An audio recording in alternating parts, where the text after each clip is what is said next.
Everyone, welcome back to Anushka education academy channel. मैं अनुष्का, आपकी guide इस एजुकेशनल जर्नी में। काफ़ी समय बाद मैं वापस आ रही हूँ नए वीडियो के साथ, नए डेडिकेशन और क्लैरिटी के साथ। और इस ब्रेक के दौरान मुझे आप सभी के बहुत सारे मैसेजेस मिले, आप सभी का प्यार मिला, आप सभी की ब्लेसिंग्स मिली। उसके लिए मेरा दिल से धन्यवाद है and thank you for staying connected. आज के वीडियो में हम फिज़िकल केमिस्ट्री का टॉपिक पढ़ने वाले हैं, जो नीट और बोर्ड्स दोनों के लिए काफ़ी क्रूशियल आपका हो जाता है टॉपिक। तो जो भी इस चैनल पे नए हैं वो अगेन लाइक करें, शेयर करें, चैनल को सब्सक्राइब करें एंड बेल आइकन को प्रेस करना ना भूलें। ठीक है, तो आइए स्टार्ट करते हैं। So guys, before we further move, I want to tell you कि आप फिज़िकल केमिस्ट्री कैसे पढ़ेंगे if you are starting with me. So personally after I have a lot of experience, so search करते करते मुझे एक रिसर्च पता लगी कि आप फिज़िकल केमिस्ट्री को कैसे पढ़ सकते हैं। तो फिज़िकल केमिस्ट्री ना तीनों सेक्शन में से मोस्ट स्कोरिंग भी होती है और इजी भी होती है। लेकिन अभी के हमने नीट का जो पेपर देखा था 2025 का, उस नीट के पेपर में आपने देखा होगा काफ़ी लॉजिकल थिंकिंग टाइप क्वेश्चंस थे। As if you seen this, तो फिज़िकल केमिस्ट्री में लॉजिकल थिंकिंग वाले अपना माइंड यूज़ करना पड़ेगा उसके लिए। ठीक है, तो सबसे पहले तो वन शॉट लेक्चर्स आप यूट्यूब पे जा सकते हैं, किसी का भी लेक्चर देख सकते हैं जिस भी टीचर से आपको समझ में आता है। एंड फॉर मी, मैं आपको पर्सनली कहूँगी कि आप मेरा देखिए, अनुष्का एजुकेशन एकेडमी पे मैं डालती रहूँगी वीडियोस, जिससे कि आपका रिवीजन होता रहे एंड आपका कॉन्सेप्ट मतलब समझ में आता रहे। तो वन शॉट लेक्चर मस्ट है, लेक्चर से आपको क्लियर होगा, आपको अंडरस्टैंडिंग होगी। देन एनसीईआरटी रीडिंग, ऑब्वियसली आप नीट की तैयारी कर रहे हो या बोर्ड की, NCERT line by line read करना बहुत इंपॉर्टेंट होता है। और जैसे अगर आपको एम्स क्रैक करना है ना, एम्स कॉलेज चाहिए ना, तो आपको एनसीईआरटी लाइन बाय लाइन पढ़नी पड़ेगी, because line by line NCERT से क्वेश्चंस आते हैं। ठीक है, तो इसलिए ये इम्पॉर्टेंट है। फिर नोट्स प्रिपरेशन, फिर आपको नोट्स बनाने हैं, खुद के हैंड रिटन नोट्स आपके पास होने चाहिए हर चैप्टर के, जिससे कि रिवीजन टाइम में आप उन्हीं शॉर्ट नोट्स को पढ़ के ईजिली रिवाइज कर सकते हैं एंड और क्वेश्चन प्रैक्टिस कर सकते हैं। Solving DPP, daily practice problems, मैंने फिर से बोला डीपीपी सॉल्व करना बहुत इंपॉर्टेंट होता है। आप जिस भी कोचिंग में पढ़ रहे हो, एलएन में, पीडब्ल्यू में, हर कोचिंग से आपको डीपीपीज मिलती होंगी, तो आप रेगुलरली डीपीपीज को सॉल्व करिए। इससे आपकी प्रैक्टिस होगी, जितने आप सैम्पल पेपर सॉल्व करेंगे नीट के। तो डेली प्रैक्टिस इंपॉर्टेंट है, जो भी आप टॉपिक पढ़ते हैं उस टॉपिक से रिलेटेड क्वेश्चंस कीजिए।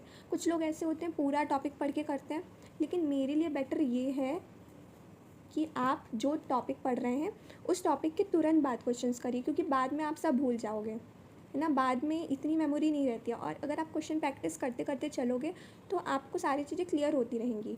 Then formula sheet, very important. Formula sheet मैं अपने चैनल पे भी शेयर कर दूँगी इस चैप्टर के, या डिस्क्रिप्शन बॉक्स में आप जाके देख लेंगे तो आपको मिल जाएगा, आपको वहाँ से मिल जाएगा। या फिर ना मैं फार्मूला शीट आपको भी बताऊँगी कौन कौन से फार्मूला इंपॉर्टेंट है। आप उसको एक A4 साइज शीट पे करके सारे फार्मूले को, सारे डेरिवेशंस को एक शीट पे लिख लें और उससे अपने स्टडी टेबल के सामने पेस्ट कर लें, जिससे कि आपको चीज़ें याद रहें। समझ में आ गया आपको? क्या अभी आप कॉन्सेप्ट समझिए, कॉन्सेप्ट एक बार आपने पकड़ लिया तो आपको एनसीईआरटी की एक एक लाइन समझ में आ जाएगी। ठीक है, बाकी मैं तो हूँ ही आपके साथ। तो स्टार्ट करते हैं गाइस, केमिकल काइनेटिक्स। तो केमिकल काइनेटिक्स क्या होता है, आपको पहले चैप्टर का मीनिंग समझ में आना चाहिए। What do you mean by chemical kinetics? Anyone knows what is chemical kinetics?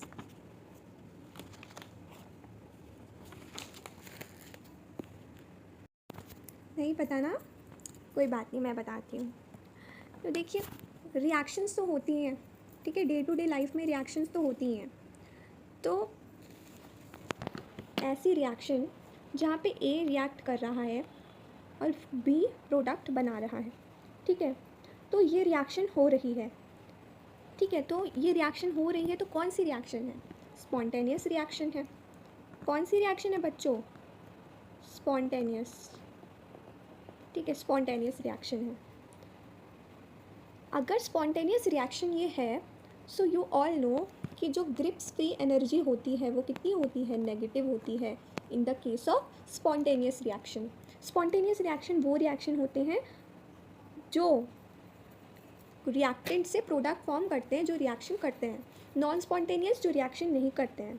Non spontaneous reaction में डेल्टा जी पॉजिटिव होता है और स्पॉन्टेनियस रिएक्शन में डेल्टा जी नेगेटिव होता है। क्लियर? तो केमिकल काइनेटिक्स हम किसकी बात करते हैं केमिकल काइनेटिक्स में? बेसिकली केमिकल काइनेटिक्स में हम बात करते हैं रेट की, रेट ऑफ रिएक्शन। ठीक है, कि कोई रिएक्शन तो हो रही है बट कितने रेट पे हो रही है।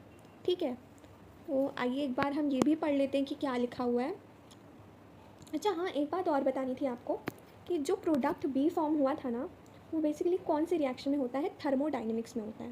ये बताया ना आपको थर्मोडाइनमिक्स के बारे में। So the branch of chemistry which deals with the study of reaction rates, जहाँ पे हम रेट ऑफ रिएक्शन पढ़ते हैं, उनके मैकेनिज्म पढ़ते हैं, होता है chemical kinetics.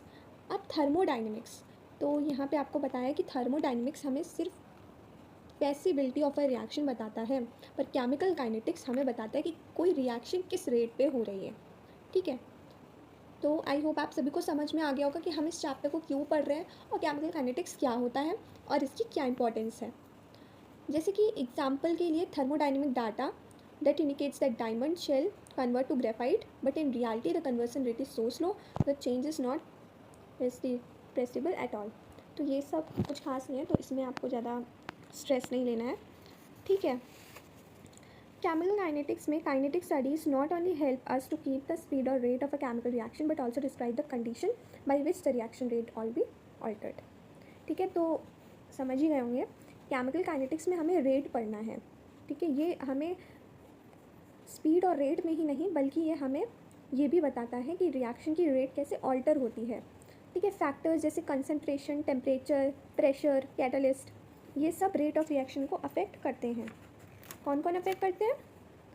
Concentration, temperature, pressure, catalyst, ये सब रेट ऑफ रिएक्शन को अफेक्ट करेंगे। Is it clear? ये सब हमें पढ़ना है बच्चों, ये सब हमें पढ़ना है, ये सारे हम टर्म्स आगे पढ़ेंगे। उसके बाद आता है रेट ऑफ केमिकल रिएक्शन। तो रेट क्या होता है? The speed of a reaction और the rate of a reaction can be defined as a change in concentration of reactant और product in unit time. Okay, तो रेट का simple meaning क्या होता है कि the amount of chemical change occurring per unit time. ठीक है, क्या बोल सकते हो आप? रिएक्शन और rate of reaction can be defined as change in concentration, concentration या फिर आप रेट बोल सकते हो, रेट ज़्यादा इजी होता है। ठीक है, कंसंट्रेशन या फिर आप लिख सकते हो केमिकल चेंज, केमिकल चेंज। ठीक है, तो आप लिख सकते हो केमिकल चेंज कंसंट्रेशन की जगह। तो केमिकल चेंज हो रहा है पर यूनिट टाइम। ठीक है, बहुत सिंपल सी डेफिनेशन हो गई। तो हमें डिस्कस करना है इसी केमिकल चेंज के बारे में इस पूरे चैप्टर में। ठीक है, जो अमाउंट ऑफ चेंज होता है ना, उसको हम मेज़र करते हैं in term of decrease in concentration of product. हमेशा याद रखना, एक केमिकल रिएक्शन में ए प्लस बी सपोज़ रिएक्शन हो रही है सी प्लस डी, तो इस रिएक्शन में ये रिएक्टेंट है, ये प्रोडक्ट है, तो रिएक्टेंट डिक्रीज़ होगा और प्रोडक्ट इंक्रीज़ होगा। क्लियर? तो ये आपको याद रखना पड़ेगा। The rate of decrease in concentration of one of reactant, देखो बोला था ना, यही पॉइंट है। सिंपल है, रिएक्शन होगी, रिएक्टेंट घटेगा और प्रोडक्ट इंक्रीज होगा। ठीक है, अब rate of a chemical reaction, consider a hypothetical reaction assuming that a volume of the system remains constant.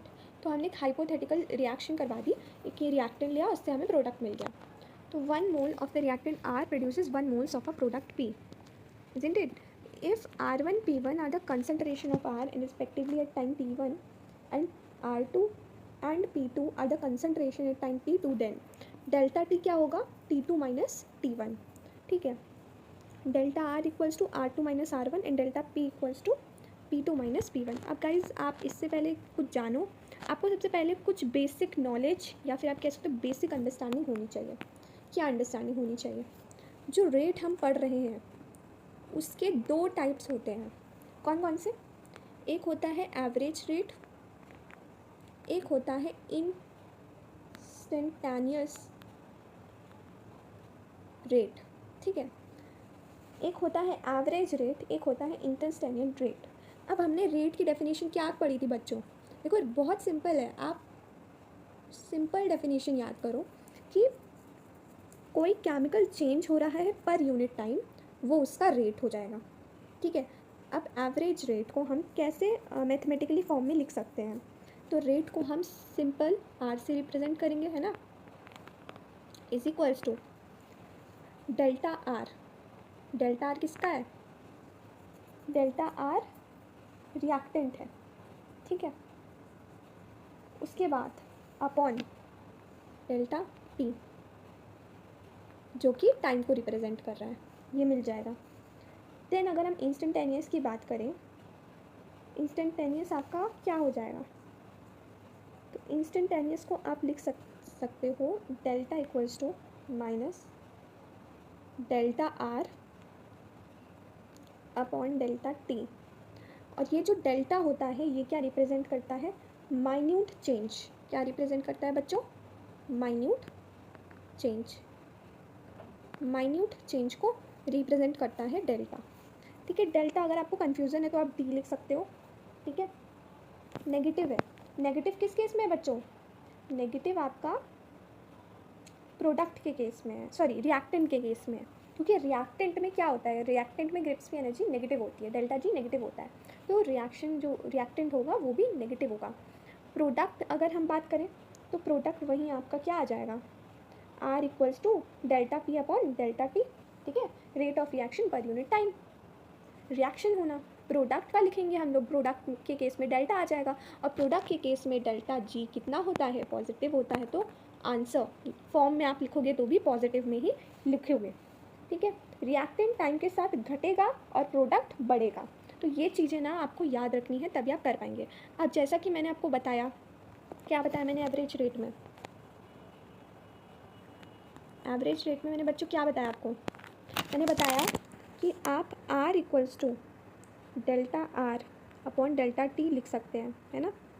लिख सकते हैं कि नहीं लिख सकते हैं? रिएक्टेंट का रेट पर यूनिट टाइम, है ना। तो आप ये भी लिख सकते हैं, इसको इज इक्वल्स टू माइनस आएगा, माइनस क्यों? क्योंकि रिएक्टेंट की बात हो रही है ना, रिएक्टेंट की बात हो रही है। Bracket R final minus R initial upon T2 minus T1। लिख सकते हो कि नहीं लिख सकते हो? R final minus R initial and T final minus T initial लिख सकते हो गाइस, ठीक है। ऐसे अगर हम प्रोडक्ट की केस में बात करें सो वेरी वेरी सिंपल।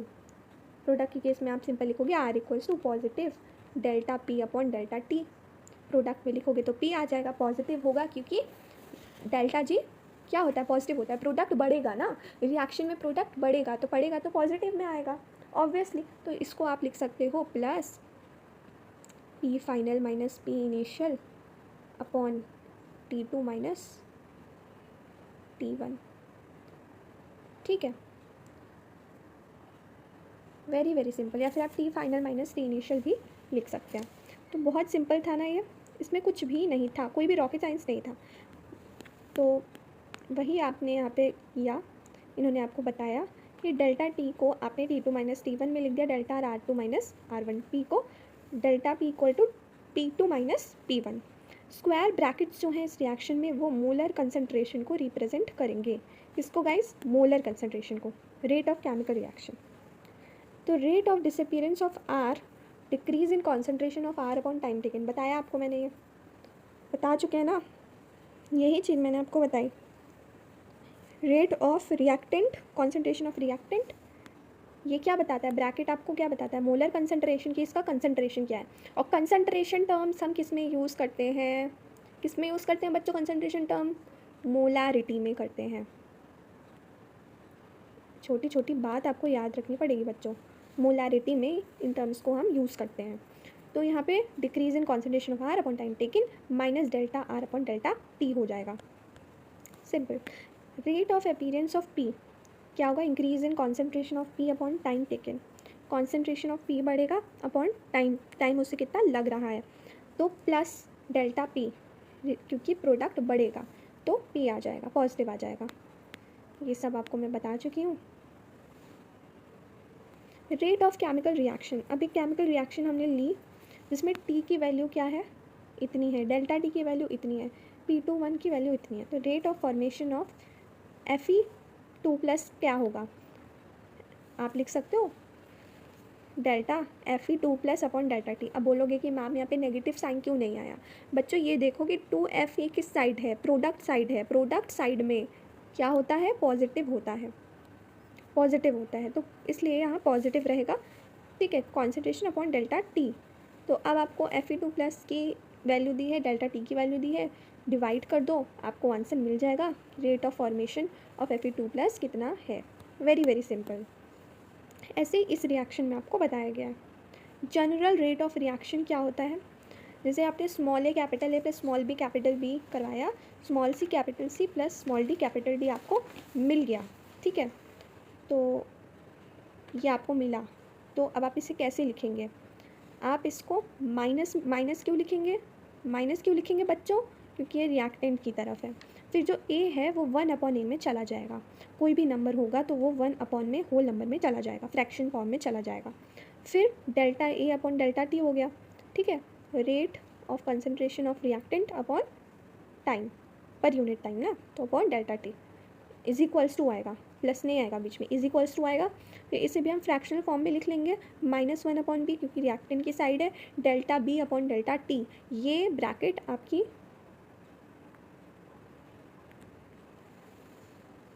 इसको रिप्रेजेंट करेगा, मोलर कंसंट्रेशन को रिप्रेजेंट करेगा, ठीक है, तो ये यहाँ पे आपको बताया गया है। बच्चों मैं आपको कुछ बताना चाहती हूँ, इस चैप्टर में हम ये भी पढ़ेंगे कि कौन कौन से फैक्टर्स हैं जो रेट ऑफ रिएक्शन को अफेक्ट कर रहे हैं। तो there are total how many factors, 4 factors. कौन कौन से 4 फैक्टर्स हैं, concentration of reactant, temperature, then nature of reaction, and fourth one is catalyst. Wait a minute, catalyst, ठीक है, स्पेस नहीं थी इसलिए। तो ये जो 3 टर्म्स हैं, टेम्परेचर, नेचर ऑफ रिएक्शन और कैटलिस्ट, ये हम अर्हेनियस इक्वेशन में पढ़ने वाले हैं। Temperature, nature of reaction, catalyst, we are going to study in Arrhenius equation, okay. हम गाइस एक बार ग्राफिकली समझते हैं, ठीक है, रेट एंड टाइम के बीच का डिफरेंस हम बार बार लिख रहे हैं, what we are writing R equals to delta R upon minus delta R upon delta T, ठीक है, like this we are writing R equals to delta P upon delta T, okay, तो ये सब हम लिख रहे हैं। तो अब रिएक्टेंट का टाइम के साथ क्या रिलेशन है, प्रोडक्ट का रेट का क्या रिलेशन है टाइम के साथ, वो समझना बहुत ज़्यादा इम्पॉर्टेंट है। लेट्स स्टडी, लेट्स हम एक ग्राफ लेते हैं, मिनट लाइक दिस, हमने ग्राफ ले लिया। अब क्योंकि हम रिएक्टेंट का देख रहे हैं तो गाइस ग्राफ नीचे की तरफ जा रहा होगा, बिकॉज रिएक्टेंट में वैल्यू कम होती है, नेगेटिव होती है, तो रिएक्शन के दौरान रिएक्टेंट कम होता है और प्रोडक्ट बढ़ता है, तो यहाँ पे कम होगा, तो ये rate versus time graph plot मैंने बना दिया, ठीक है। अब लेट सपोज ये एक पॉइंट है, इस पे हमने आर इनिशियल बना दिया गाइस, और यहाँ पे मैंने आर फाइनल बना दिया, है ना, देन मैंने यहाँ से यहाँ टी इनिशियल बना दिया, यहाँ से यहाँ पे मैंने टी फाइनल बना दिया है, ठीक है।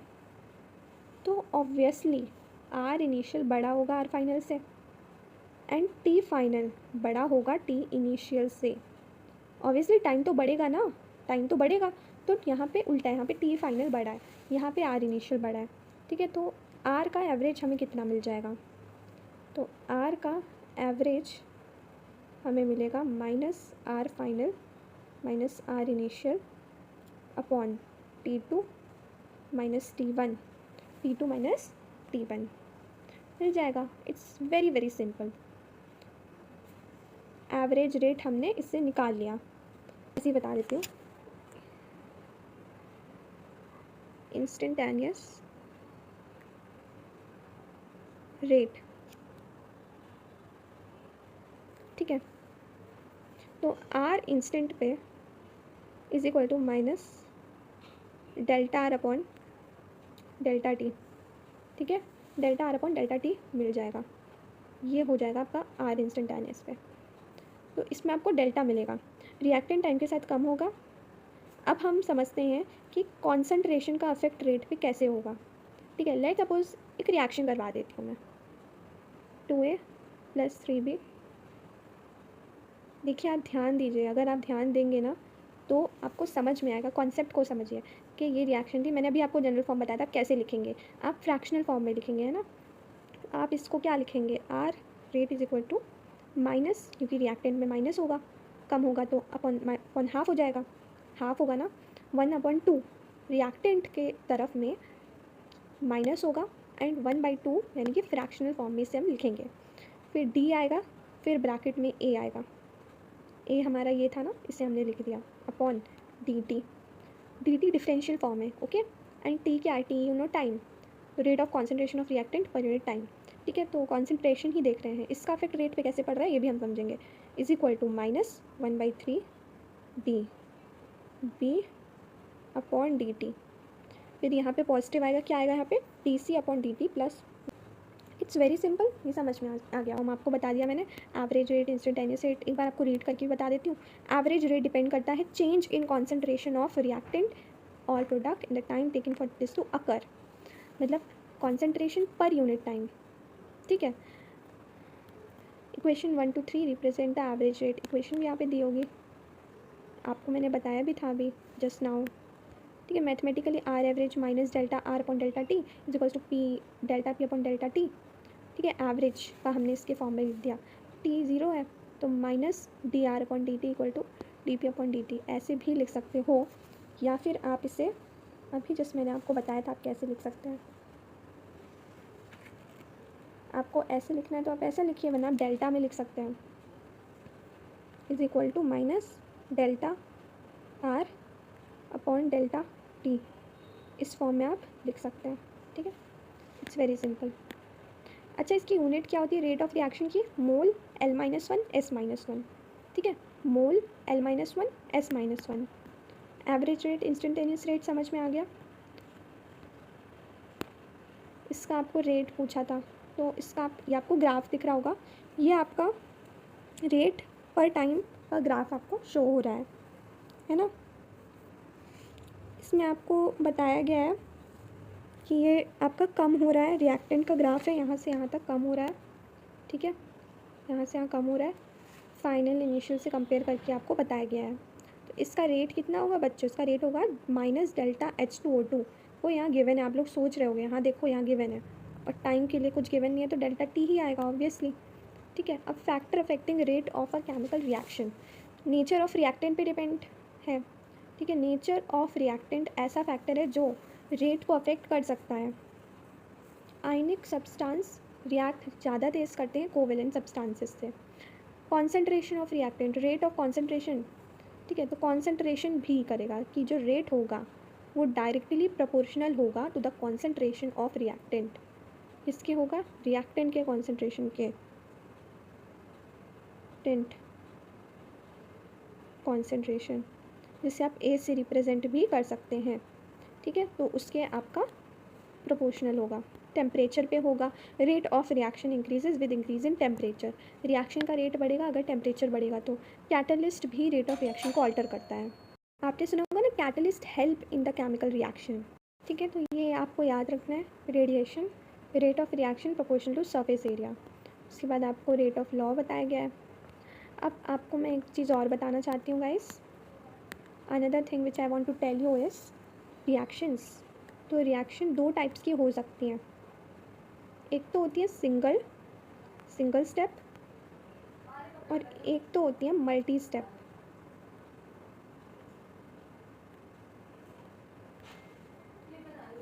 ठीक है। सिंगल स्टेप को हम एलिमेंट्री रिएक्शन भी बोलते हैं, मल्टी स्टेप को हम कॉम्प्लेक्स रिएक्शन बोलते हैं। मल्टी स्टेप को कॉम्प्लेक्स रिएक्शन बोलते हैं, सिंगल स्टेप को एलिमेंट्री रिएक्शन बोलते हैं। क्वेश्चंस आएंगे तो समझ जाना। सिंगल रिएक्शन से आपको वर्ड से पता लग रहा होगा, जहाँ पे सिंपल यही होगा कि रिएक्शन से सीधा प्रोडक्ट बन रहा और कुछ नहीं, रिएक्टेंट से प्रोडक्ट का फॉर्मेशन। मल्टी स्टेप में A टू B जाएगा, B टू C जाएगा, C टू D जाएगा, D टू फिर A जाएगा। तो ये होना है मल्टी स्टेप में, यानी कि कॉम्प्लेक्स रिएक्शन। बच्चों जैसे कि मैंने आपको बताया कि जो रेट होता है वो ए की पावर n के बराबर होता है। मैंने नहीं बताया, मैंने बताया कि रेट प्रोपोर्शनल होता है कॉन्सेंट्रेशन के। तो अब आप लोग ये समझ रहे होंगे कि n क्या है भाई, what is n, why you use raise to the power n here. तो बच्चों n आपका होता है, क्या हो सकता है, just think, n is order, n होता है ऑर्डर ऑफ रिएक्शन। ठीक है, हैंग हो रहा था मेरा फ़ोन, इसलिए आई थिंक प्रॉब्लम आ गई थी, बीच में पॉज हो गया था। तो समझ में आया, n क्या होता है, ऑर्डर ऑफ रिएक्शन, और a होता है कंसनट्रेशन ऑफ रिएक्टेंट। तो rate concentration of reactant raise to the power order of reaction के प्रोपोर्शनल होता है। ठीक है, जो ऑर्डर होगा वो मे और मे नॉट भी इक्वल हो सकता है स्टाइकियोमेट्रिक कोफिशिएंट के। तो ये पॉइंट आप लिख सकते हो कि इट मे बी और may not be equal to stoichiometric coefficient. ठीक है, रेट प्रोपोर्शनल है व्हेन वी रिमूव प्रोपोर्शनैलिटी। देखिए, अब हमने r को प्रोपोर्शनल बताया a raise to the power n के।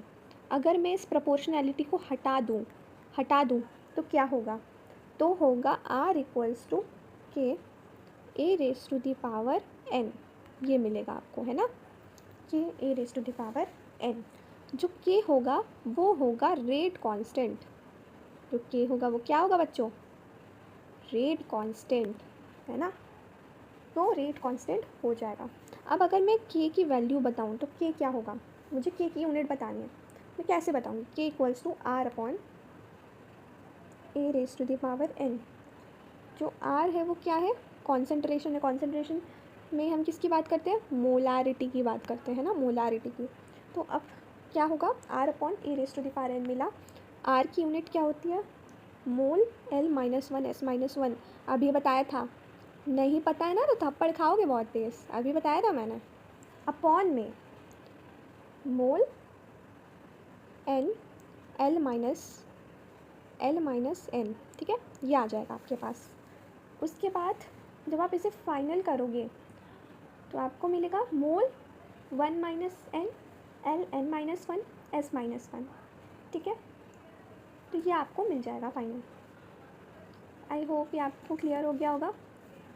अब गाइस नेक्स्ट पार्ट हम नेक्स्ट वीडियो में कवर करेंगे। नेक्स्ट वीडियो में हम क्या क्या देखेंगे, हम फर्स्ट ऑर्डर रिएक्शंस समझेंगे। What is first order reaction, zero order reaction, order of reaction को समझेंगे, मॉलिक्यूलैरिटी को समझेंगे, एक एक चीज़ मॉलिक्यूलैरिटी से बेसिस पे पढ़ेंगे। Rate law of multi step reaction, single step reactions पढ़ेंगे। ठीक है, इंटीग्रेटेड रेट इक्वेशंस पढ़ने वाले हम लोग। What is integrated rate law, graph से समझेंगे। उसके बाद हम पढ़ेंगे half life time and half life period क्या होता है। ठीक है, ये हम समझेंगे। देन हम स्यूडो फर्स्ट ऑर्डर रिएक्शन समझेंगे, हम कैसे ऑर्डर ऑफ रिएक्शंस को डिटरमाइन कर सकते हैं ये भी हम समझने वाले हैं गाइस। मेथड समझेंगे, ग्राफिकल रिप्रेजेंटेशन समझेंगे, एंड देन हम क्वेश्चंस करेंगे। कोलिजन थ्योरी वगैरह ये मैं NCERT से आपको पढ़ाने वाली हूँ with each and every important topics. Her topics को कवर करूँगी and with important questions also जो आपके नीट में आ चुके हैं, कई बार आए रिपीटेड क्वेश्चंस। ठीक है, तो वो भी मैं आपके साथ डिस्कस करूँगी। सो आई होप आपको आज का मेरा वीडियो अच्छा लगा होगा। प्लीज़ आप अच्छे से पढ़ाई करिए, और जो भी मैंने बताया आई होप आपने लिखा होगा। अगर आपने लिखा है वो चीज़ तो आपके लिए बहुत हेल्पफुल होगी, ट्रस्ट में बहुत हेल्पफुल होगी। लेक्चर केयरफुली सुना हो, लिखा हो, नोट किया हो, एंड उसके बाद नोट्स पढ़ना, नोट्स पढ़ने के बाद NCERT को पढ़ने की कोशिश करना, उसकी लाइन बाय लाइन समझना। ठीक है, मैं डिस्क्रिप्शन बॉक्स में आपके साथ आज जो मैंने पढ़ाया है, ठीक है, उसका शॉर्ट नोट्स आपको दे दूँगी। मैंने लिखवाया है, मैं कि मैं क्लास में लिखवाती हूँ, मैं ये भी बोलती हूँ कि आप ही इसको लिखिए। नहीं लिखा है अगर आपने तो आप मेरे वेबसाइट पे, या फिर अगर आप मुझे ट्विटर पे मुझसे जुड़े हो तो आप वहाँ से ले सकते हो, वरना फिर मैं आपको डिस्क्रिप्शन में PDF प्रोवाइड कर दूँगी, तो आप उससे जाके ले सकते हो, ठीक है। तो thank you so much guys, please इस वीडियो को ढेर सारा प्यार दीजिए, और अगर नए हैं तो आप प्लीज़ चैनल को लाइक शेयर सब्सक्राइब करें, एंड कमेंट ज़रूर कीजिएगा कि आपको समझ में आया कि नहीं, बिकॉज़ हम इतनी मेहनत आप लोगों के लिए करते हैं कि आप लोगों को समझ में आए, ठीक है। क्योंकि हमें सब आता है ना, हम आपके लिए इतनी मेहनत करते हैं, तो हम ये भी चाहते हैं कि बच्चे को समझ में आ रहा है कि नहीं आ रहा है, ठीक है। तो अपना फीडबैक ज़रूर कमेंट सेक्शन में शेयर कीजिएगा।